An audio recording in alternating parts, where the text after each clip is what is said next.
যুক্তরাষ্ট্রের ইতিহাসে সর্বোচ্চ ভোট পাওয়া প্রেসিডেন্ট প্রার্থী জো বাইডেন। আর্মেনিয়ার কাছ থেকে আরও 7 গ্রাম পুনরুদ্ধারের কথা জানালো আজারবাইজান।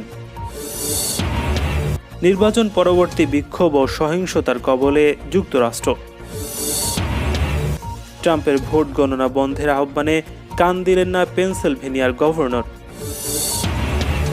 জলবায়ু চুক্তি থেকে আমেরিকা বেরিয়ে যাওয়ার বিরুদ্ধে 4 দেশের যৌথ বিবৃতি। ট্রাম্পের মামলা ছেলে মানুষই। আজারবাইজানে 4 ড্রোন ভূপাতিত করার দাবি করল আর্মেনিয়া। চীনের সঙ্গে উত্তেজনার মধ্যেই বঙ্গোপসাগরে 4 দেশের সামরিক মহড়া। এবং যুক্তরাষ্ট্রের প্রথমবারের মতো তৃতীয় লিঙ্গে সিনেটর নির্বাচিত। প্রেসিডেন্ট না হয়েও যুক্তরাষ্ট্রের ইতিহাসে সর্বোচ্চ ভোট পাওয়ার রেকর্ড গড়েছেন বাইডেন। গণনা শেষ হওয়ার আগেই যে কোনো মার্কিন প্রেসিডেন্টের চেয়ে বেশি ভোট পেয়েছেন তিনি। 2008 সালে গড়া বারাক ওবামার রেকর্ড ভেঙে বাইডেন ইতিমধ্যে প্রায় 7 কোটির বেশি ভোট পেয়েছেন বলে জানিয়েছে মার্কিন বার্তা সংস্থা এপি। প্রেসিডেন্ট ডোনাল্ড ট্রাম্পের চেয়ে তিনি প্রায় 25 লাখ ভোটে এগিয়ে রয়েছেন। এবারের মার্কিন প্রেসিডেন্ট নির্বাচন রেকর্ড টার্নআউট দেখেছে। দেশের যোগ্য নাগরিকদের মধ্যে এবারের ভোট দেওয়ার হার নিয়ে গড়া 1 শতাব্দীর বেশি সময় আগের রেকর্ড ভেঙে গেছে। এনবিসি নিউজের প্রজেকশন অনুযায়ী এবারে অন্তত 15,98,00,000 মার্কিন নাগরিক ভোট দিয়েছে। এর ফলে দেশটির যোগ্য নাগরিকদের মধ্যে এবার ভোট দেওয়ার হার 66.7%। এর আগে দেশটির সর্বোচ্চ টার্নআউটের হার ছিল 1908 সালে। সেবারে দেশটির 65% বেশি যোগ্য নাগরিক ভোট দেয়। এখন পর্যন্ত যুক্তরাষ্ট্রের সবচেয়ে বেশি নাগরিকের ভোট পেয়ে নির্বাচিত হওয়া প্রেসিডেন্ট হলেন বারাক ওবামা। 2008 সালে তিনি 6,94,00,000-এর বেশি ভোট পেয়ে ওই রেকর্ড করেন। তবে সবগুলো রাজ্যের ভোট গণনা শেষ হওয়ার আগেই ইতিমধ্যে 7,04,00,000-এর বেশি ভোট নিজের পকেটে পড়েছেন জো বাইডেন। তবে প্রেসিডেন্ট হওয়ার জন্য প্রয়োজনীয় 270টি ইলেকট্রাল ভোট এখনও নিশ্চিত করতে পারেননি এই ডেমোক্র্যাট প্রার্থী। অন্যদিকে কয়েকটি ব্যাটল গ্রাউন্ড রাজ্যে এগিয়ে থেকে জয়ের সম্ভাবনা এখনও ধরে রেখেছেন রিপাবলিকান প্রেসিডেন্ট প্রার্থী ডোনাল্ড ট্রাম্প। স্থানীয় সময় বুধবার দুপুর নাগাদ বারাক ওবামার রেকর্ড প্রায় ছুঁয়ে ফেলেছেন তিনি। ট্রাম্প ইতিমধ্যে 6,73,00,000-এর বেশি ভোট পকেটে পড়েছেন। যুক্তরাষ্ট্রের ভোটাররা মূলত ভোট দিয়ে ইলেকট্রাল ভোটার নির্বাচন করেন। তারাই চূড়ান্তভাবে প্রেসিডেন্ট নির্ধারণ করে থাকেন। দেশটিতে মোট ইলেকট্রাল ভোটের সংখ্যা 538টি। মূলত জনসংখ্যার ভিত্তিতে অঙ্গরাজ্যগুলোর জন্য ইলেকট্রাল ভোট নির্দিষ্ট করা আছে। প্রেসিডেন্ট নির্বাচিত হতে অন্তত 270টি ইলেকট্রাল কলেজ ভোট নিশ্চিতের প্রয়োজন পড়ে। আজারবাইজানের প্রেসিডেন্ট ইলহাম আলিয়েভ ঘোষণা করেছেন বিতর্কিত নাগর্নো কারাবাখ অঞ্চলের আরও 7টি গ্রাম আর্মেনিয়ার সেনাদের দখলমুক্ত করা হয়েছে। তিনি নিজের অফিসিয়াল টুইটার পেজে দেয়া এক পোস্টে একথা ঘোষণা করে বলেন, ইরানের বার্তা সংস্থা ইরনা জানিয়েছে। টুইটার বার্তার প্রেসিডেন্ট আলিয়েভ জানান, আজারবাইজানের সৈন্যরা জিব্রিল কাউন্টার মেক কাউদার গ্রাম, জঙ্গিলান কাউন্টির মাসাদি ইসমাইলি সহ বেশ কিছু গ্রাম আর্মেনিয়ার দখলমুক্ত করেছে। এর আগে আজারবাইজানের প্রেসিডেন্ট নাগর্নো কারাবাখ অঞ্চলে অপর 8 গ্রাম আর্মেনিয়ার দখলদারিত্ব থেকে মুক্ত করার ঘোষণা দিয়েছিলেন। 27 সেপ্টেম্বর থেকে নাগর্নো কারাবাখ নিয়ে আজারবাইজান ও আর্মেনিয়ার মধ্যে সংঘাত চলে আসছে। নাগর্নো কারাবাখ অঞ্চলটি আন্তর্জাতিকভাবে আজারবাইজানের ভূখণ্ড বলে স্বীকৃত, কিন্তু আর্মেনিয়ার সমর্থিত সন্ত্রাসীরা কয়েক দশক ধরে অঞ্চলটি দখল করে রেখেছে। আজারবাইজান ও আর্মেনিয়ার মধ্যকার চলমান সংঘর্ষ বন্ধ করার জন্য রাশিয়ার উদ্যোগে 2 দফা যুদ্ধবিরতি হয়েছে, কিন্তু একবারও তা পুরোপুরি বাস্তবায়িত হয়নি। অবশ্য এখনও শান্তি প্রতিষ্ঠার জন্য প্রচেষ্টা অব্যাহত রয়েছে। পূর্ব আশঙ্কাকে সত্যি করে যুক্তরাষ্ট্রের বিভিন্ন স্থানে নির্বাচন কেন্দ্রিক সহিংসতা ছড়িয়ে পড়েছে। নিউ ইয়র্কের প্রতিটি ভোট গুনতে হবে দাবি নিয়ে একটি নির্বাচনী শোভাযাত্রা থেকে সহিংসতা শুরু হওয়ার পর অন্তত 20 জনকে আটক করা হয়েছে। বিক্ষোভ হয়েছে শিকাগো আর ফিলাডেলফিয়াতে। এদিকে অ্যারিজোনায় গণনা বন্ধের দাবিতে বিক্ষোভ করেছেন ক্ষমতাসীন প্রেসিডেন্ট ডোনাল্ড ট্রাম্পের সমর্থকরা। পোর্টল্যান্ড, ওরেগনের প্রতিটি ভোট গণনার দাবিতে ট্রাম্প বিরোধী বিক্ষোভ সহিংস হয়ে উঠলে ন্যাশনাল গার্ড সক্রিয় হয়। ব্রিটিশ সংবাদ মাধ্যম বিবিসি জানিয়েছে, প্রতিটি ভোট গণনার দাবিতে আয়োজিত নিউ ইয়র্কের ম্যানহাটনে হাজারো মানুষের নির্বাচনী শোভাযাত্রা সহিংস হয়ে ওঠে।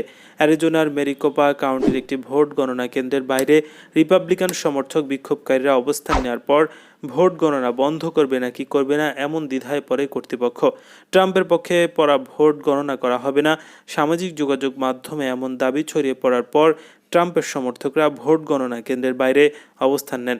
অনেক বিক্ষোভকারী ভোট কেন্দ্রে ঢুকে পড়ার পর তাদেরকে আবার বাইরে বের করে আনা হয়। কর্তৃপক্ষ স্থানীয় পুলিশ প্রশাসনকে ডাকলেও গণনাকারীরা তাদের গণনা বন্ধ করেনি।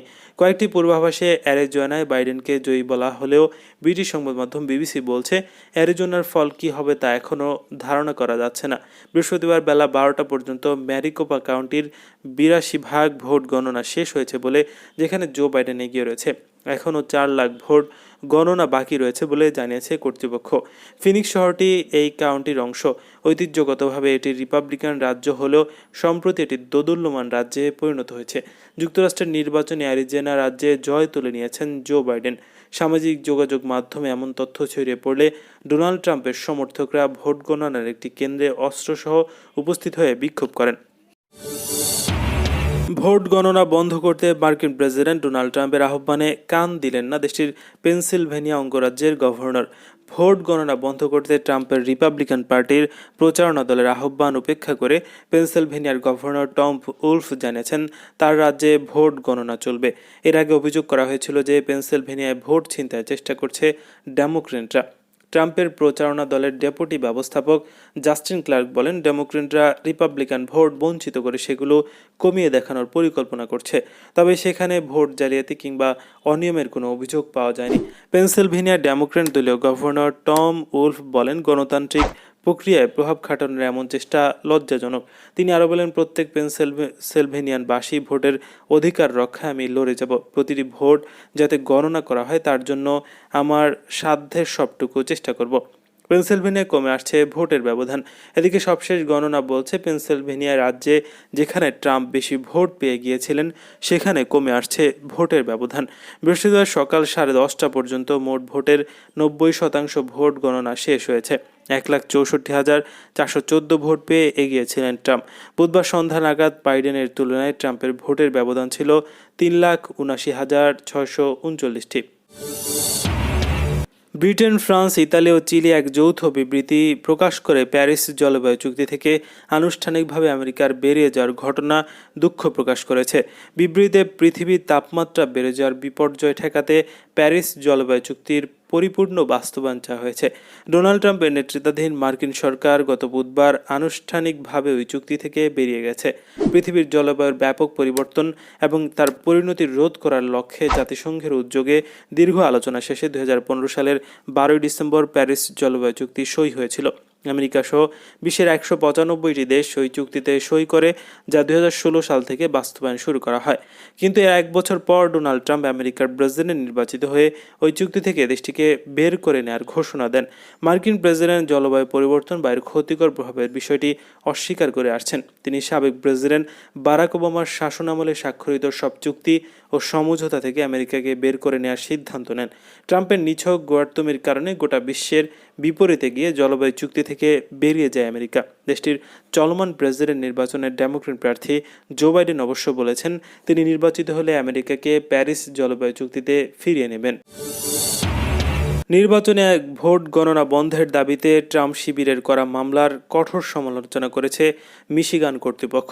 এ মামলাকে ট্রাম্পের ছেলে মানুষ হিসেবে আখ্যায়িত করেছেন রাজ্যের নির্বাচন সংক্রান্ত প্রধান কর্মকর্তা জোসলিন বেনসন। বৃহস্পতিবার এক প্রতিবেদনে এ খবর জেনেছে যুক্তরাজ্যভিত্তিক সংবাদ মাধ্যম বিবিসি। জোসলিন বেনসন বলেন, মিশিগানের সব বৈধ ভোট যথাযথভাবে গণনা করা হয়েছে। 2016 সালের নির্বাচনে রাজ্যে 10,700 ভোটের ব্যবধানে জয় পান ট্রাম্প। এবার পরাজয়ের আভাস পেতেই ভোট গণনা বন্ধে আদালতের শরণাপন্ন হন ট্রাম্প শিবির। ব্যাটল গ্রাউন্ড রাজ্য হিসেবে পরিচিত মিশিগানে অবশ্য এরই মধ্যে জয় নিশ্চিত করতে সমর্থ হয়েছেন জো বাইডেন। সেখানকার 16টি ইলেকট্রাল ভোট জিতে নেওয়ায় 264টি ইলেকট্রাল ভোট নিয়ে জয়ের দ্বারের প্রান্তে রয়েছেন বাইডেন। এখন এগিয়ে থাকা আরেক ব্যাটল গ্রাউন্ড নেভাদায় জয় পেলেই 270 ইলেকট্রাল ভোটের সেই কাঙ্ক্ষিত ম্যাজিক ফিগার। এখন পর্যন্ত যেসব রাজ্যের ভোটের ফলাফল পাওয়া যায়নি সেগুলোর মধ্যে আলাস্কায় রয়েছে 3টি ইলেকট্রাল ভোট, জর্জিয়ায় 16টি, নর্থ ক্যারোলাইনায় 15টি, পেনসিলভেনিয়ায় 20টি। নেভাদায় বাইডেনের জয় নিশ্চিত হওয়ার পর এগুলোর সবকটিতেও যদি ট্রাম্প জেতেন তাহলে তার ইলেকট্রাল ভোট দাঁড়াবে 268টিতে। সেক্ষেত্রে ম্যাজিক ফিগার স্পর্শ করতে পারবেন না তিনি। বিতর্কিত নাগর্নো কারাবাখ অঞ্চল নিয়ে সৃষ্ট চলমান সংঘাত বুধবার আজারবাইজানের 4টি ড্রোন ভূপাতিত করার দাবি করেছে আর্মেনিয়া। দেশটির প্রতিরক্ষা মন্ত্রণালয়ের মুখপাত্র সুসান স্তাপানিয়া এক ফেসবুক পোস্টে এ দাবি করেছেন। তিনি বৃহস্পতিবার বলেছেন, গত 24 ঘন্টা আজারবাইজানের সেনাবাহিনী ভারী অস্ত্রশস্ত্র নিয়ে কয়েক দফা নাগার্নো কারাবাখ অঞ্চলের লাচিন কাউন্টির বার্দাজুর শহরে ঢোকার চেষ্টা করেছে, কিন্তু আর্মেনীয় সেনাদের প্রতিরোধের মুখে তারা পিছু হটতে বাধ্য হয়েছে। এই সংঘর্ষে 4টি ড্রোন ভূপাতিত হওয়া ছাড়াও আজারবাইজানের 5টি ট্যাঙ্ক, 2টি সাজোয়াজান ধ্বংস হয়েছে বলে দাবি করেন আর্মেনিয়ার প্রতিরক্ষা মন্ত্রণালয়ের মুখপাত্র লাচিন কাউন্টিতে এখনও সংঘর্ষ চলছে, তবে সেখানকার পরিস্থিতি আর্মেনীয় সেনাদের নিয়ন্ত্রণে রয়েছে। সুসান স্তেপানিয়া এমন সময়ে দাবি করলেন যখন আজারবাইজানের প্রেসিডেন্ট ইলহাম আলিয়েভ নাগার্নো কারাবাখে আরও 7 গ্রাম আর্মেনীয় সেনাদের কাছ থেকে পুনরুদ্ধারের ঘোষণা করেছে। গত 27 সেপ্টেম্বর থেকে নাগার্নো কারাবাখ নিয়ে আজারবাইজান ও আর্মেনিয়ার মধ্যে সংঘাত চলে আসছে। নাগার্নো কারাবাখ অঞ্চলটি আন্তর্জাতিকভাবে আজারবাইজানের ভূখণ্ড বলে স্বীকৃত, কিন্তু আর্মেনিয়ার সমর্থিত সন্ত্রাসীরা কয়েক দশক ধরে অঞ্চলটি দখল করে রেখেছে। চীনের রাজনৈতিক ও সামরিক প্রভাব মোকাবেলায় বঙ্গোপসাগরে যৌথ সামরিক মহড়া শুরু করতে যাচ্ছে যুক্তরাষ্ট্র, ভারত, জাপান ও অস্ট্রেলিয়া। মালাবার 2020 নামের এই যৌথ মহড়া অংশ নেবে দেশ 4টির নৌবাহিনী। এ মাসে 2 ধাপে এই মহড়া অনুষ্ঠিত হওয়ার কথা রয়েছে। মঙ্গলবার শুরু হচ্ছে প্রথম ধাপ। ভারতীয় সম্প্রচার মাধ্যম এনডিটিভির প্রতিবেদনে এ তথ্য জানা গেছে। ইন্দো প্রশান্ত অঞ্চলে মালাবার মহড়া এবারই প্রথম নয়। এবছর 24তম সংস্করণ অনুষ্ঠিত হলেও কয়েকটি কারণে এবারের মহড়া তাৎপর্যপূর্ণ। লাদাখ সীমান্তে চীনের উত্তেজনার মধ্যে এই মহড়া অনুষ্ঠিত হচ্ছে। এছাড়া 13 বছর পর এতে আবারও যোগ দিচ্ছে অস্ট্রেলিয়া। স্পষ্টত চীনের ক্রমবর্ধমান প্রভাব মোকাবেলা করাই তাদের উদ্দেশ্য। ভারতের প্রেস ইনফরমেশন ব্যুরোর এক বিবৃতিতে জানানো হয়েছে, 2 ধাপে অনুষ্ঠিতব্য মালাবার নৌমহড়ার প্রথম ধাপ বিশাখাপত্তনম উপকূলে 3 নভেম্বর থেকে 6 নভেম্বর পর্যন্ত চলবে। এই মহড়ায় যোগ দেবে মার্কিন নৌবাহিনীর ক্ষেপণাস্ত্র বিধ্বংসী যুদ্ধজাহাজ ইউএসএস জন এস ম্যাককেইন, অস্ট্রেলিয়ার এইচএমএস বালারাত, MH-60 হেলিকপ্টার, জাপানের জেএমডির ওনামি সহ অনেকগুলো জাহাজ। এবারের নির্বাচনে যুক্তরাষ্ট্রে প্রথমবারের মতো তৃতীয় লিঙ্গের সিনেটর নির্বাচিত হয়েছেন সারা ম্যাকব্রাইড। ডেলাওয়্যার অঙ্গরাজ্যের আসন থেকে রিপাবলিকান প্রার্থী স্টিভ ওয়াশিংটনকে হারিয়ে জয়লাভ করেছেন তিনি। সারা ডেলাওয়্যারের উত্তর ওয়ালিংটন থেকে পেনসিলভেনিয়া সীমান্ত পর্যন্ত প্রায় সব ডেমোক্রেটিক জেলায় জিতেছেন।